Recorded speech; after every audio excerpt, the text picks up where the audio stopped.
बाल्यकाल चित्तौड़गढ़ में गुजरा। सन 1567 में अकबर ने जब चित्तौड़गढ़ पर आक्रमण किया तो मेवाड़ के प्रमुख सरदारों और सेना नायकों के आग्रह पर महाराणा उदय सिंह ने चित्तौड़गढ़ छोड़ दिया। अपने देश, कुल, गौरव और मातृभूमि की मर्यादा के लिए प्राण न्योछावर करने वाले योद्धाओं और ललनाओं से प्रताप ने न केवल सीख ली बल्कि ये घटना उनके जीवन का आधार बन गई। फरवरी 1572 को महाराणा उदय सिंह का देहांत हुआ। प्रताप की ज्येष्ठता और योग्यता को ध्यान में रखते हुए सरदारों ने उनको राजगद्दी पर आसीन किया। होली के दिन उनका गोगुंदा में राज तिलक हुआ। उस समय तक लगभग सभी राजाओं ने अकबर की अपील का स्वीकार कर ली थी। एकमात्र महाराणा प्रताप ने अपना मस्तक अकबर के आगे नहीं झुकाया। प्रताप मुगलों से लोहा लेने की तैयारी में जी जान से जुट गए।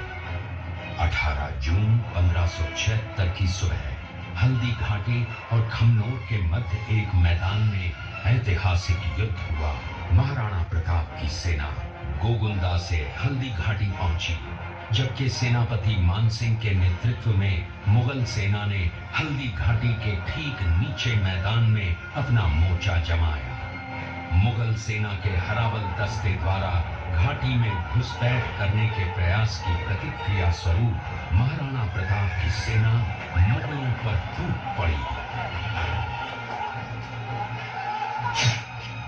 प्रताप के हरावल सैन्य दलों का नेतृत्व पठान हाकिम खान सूद कर रहे थे।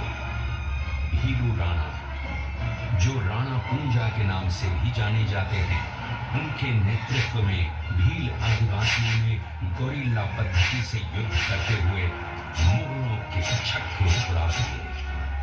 देखते ही देखते शाही सेना में खलबली मच गई। रक्त तलाई घोड़ों के गापों, हाथियों की चंगारों और तलवारों की झंकारों से गूंज उठी। चारों तरफ हाहाकार मच गया।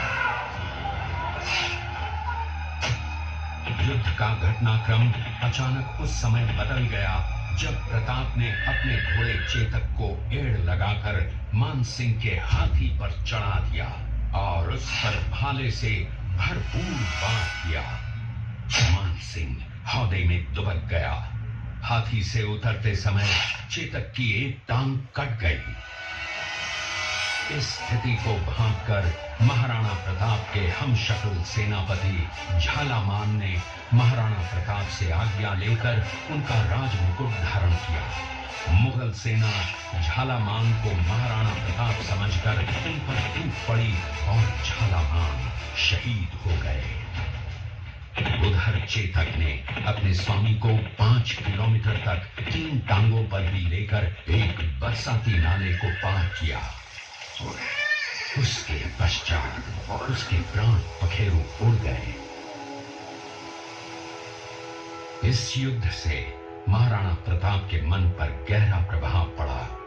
परिणाम स्वरूप उन्होंने मुगलों पर विजय प्राप्त करने तक राजसी ठाट बाट छोड़ने और पत्तों पर भोजन करने का प्रण लिया, जिसे उन्होंने जीवन भर निभाया। महाराणा प्रताप ने अपना सैन्य बल बढ़ाकर सर्वप्रथम अरावली पर्वत की घाटियों में बसे दिवेर पर चढ़ाई कर विजय प्राप्त की। इसके बाद कुंभलगढ़ पर भी विजय प्राप्त की। सिर्फ चित्तौड़गढ़ को छोड़कर सारे मेवाड़ को अपने अधीन कर लिया। कालांतर में महाराणा ने चावंड में अपनी राजधानी स्थापित की।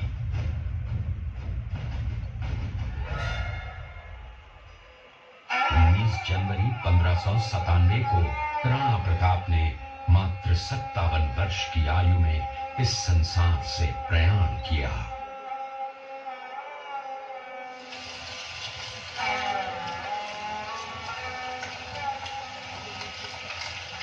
हल्दी घाटी का युद्ध एक सांप्रदायिक युद्ध न होकर आत्मसम्मान, मातृभूमि की स्वतंत्रता व स्वाधीनता का संघर्ष था। इसका प्रमाण ये है कि जहां पर अकबर की सेना के सेनापति जयपुर के राजा मानसिंह थे, वहीं पर महाराणा प्रताप की सेना के सेनापति काबुल के हाकिम खां सूर थे।